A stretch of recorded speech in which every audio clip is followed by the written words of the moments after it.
দ্রৌপদীর বস্ত্রহরণের সময় শ্রীকৃষ্ণ কেন প্রথমে আসেননি? দ্রৌপদীর বস্ত্রহরণের কাহিনী মহাভারতের এক অত্যন্ত গুরুত্বপূর্ণ অংশ। অনেকেই প্রশ্ন করেন, শ্রীকৃষ্ণ ভক্তদের রক্ষক, তবুও দ্রৌপদী যখন দুঃশাসনের হাতে অপমানিত হচ্ছিলেন, তখন তিনি কেন সঙ্গে সঙ্গে আসেননি?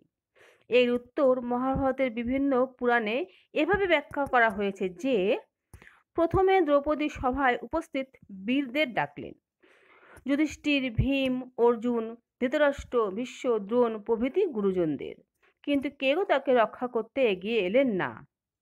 পরে তিনি নিজের শক্তি দিয়ে আঁচল আঁকড়ে ধরলেন, কিন্তু তাতেও রক্ষা হলো না।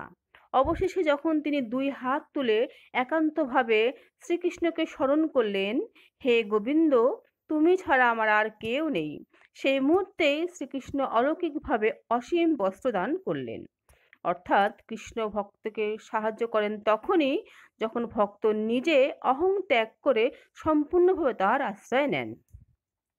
মহাভারতের এই ঘটনা মানুষের কাছে শিক্ষা দেয় যে, বিপদের সময় দেবতা বা ঈশ্বরকে ডাকার আগে মানুষ প্রায়শই পার্থিব শক্তি, আত্মীয় স্বজন বা নিজের নিজের ক্ষমতার ওপর নির্ভর করে। কিন্তু প্রকৃত মুক্তি তখনই আসে যখন ভক্ত ঈশ্বরের উপর পূর্ণ ভরসা করে। ভগবান সর্বদা বিরাজমান।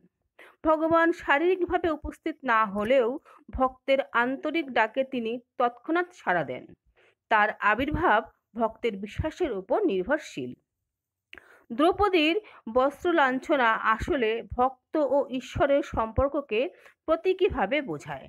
যতক্ষণ ভক্ত নিজেকে রক্ষক ভাবে, ততক্ষণ ঈশ্বর নীরব থাকেন।